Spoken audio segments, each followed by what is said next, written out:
Hello guys, welcome to my vlog. Today ay magluluto ako ngayon ng sinigang na baka guys.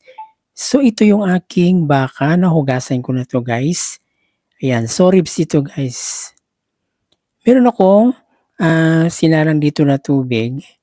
Papakuluan ko to guys para maalis yung kanyang mga dumi. So ganito ang gagawin nyo guys pagka naglalaga kayo. Ano nyo muna siya, ipakuluan nyo ng konti para maalis yung mga dumi-dumi guys. Yung mga parang bubbles, ayan o, yung parang ganyan siya. Ayan. So, inaalis ko yan guys. And then, alisin ko rin siya ulit. Okay? Ayan. So, alisin ko siya. Iseset aside muna natin. Hugasan natin ulit sa warm water.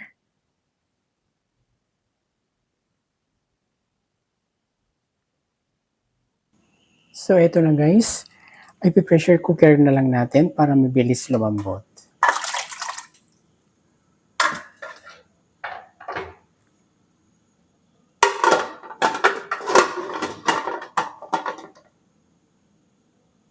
So, pakukuluan natin sa pressure cooker guys ng 25 to 30 minutes. Depende guys sa klaseng baka kasi merong 30 minutes na hindi pa siya masyadong malambot. So, ito naman yung ating mga sangkap na gulay. So, lalagyan ko ito ng kangkong and then labanos, radish, green chili, okra, talong, and also lalagyan ko to ng beef cube guys. And then meron akong gabi dito. So ilalagyan natin mamaya para maging malapot siya. And then gagamit tayo ng sinigang mix. Okay? And also, lalagyan din natin ng fish sauce and salt. Ilagay ko na yung labanos. And then ilagay ko na rin tong onion tsaka tomatoes.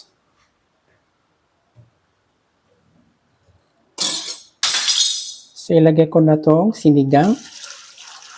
Nalaga na guys.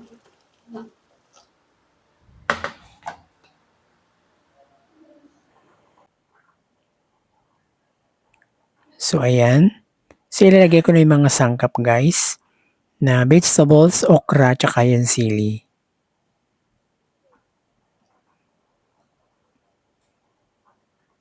And then, yung broth cubes. Beef broth cubes. Lalagyan ko ng salt. And then, yung patis guys.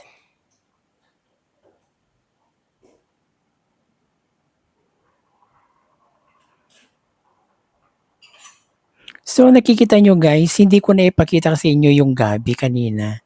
Nisama ko yun sa pressure cooker guys. Ayan siya, nakikita nyo na parang malapot na siya guys. Yun yung gabi. Nagdadagdag ako ng salt guys. Kasi medyo matabang.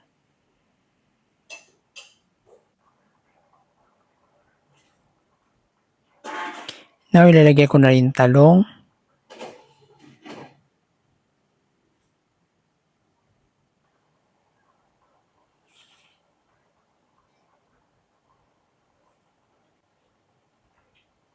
And then, last itong kangkong. So, by the way guys, in-invite ko kayo na please subscribe my YouTube channel, Chef Arvin G. And click all notification bells na rin guys. And like and share na rin. Thank you. So, ito na ang ating sinigang na baka. So, nilagyan ko siya ng calamansi juice guys. And then, nilalagyan ko na rin ng sinigang mix powder. Pwede naman hindi kayo maglagay ng calamansi juice. Pero kasi nakita dito kanina na calamansi. So, naisipan kong lalagyan guys. Para mag-combine yung asim ng calamansi juice at saka yung tamarind powder. So, ito lang ating sinigang na baka. Thank you for watching. Please subscribe.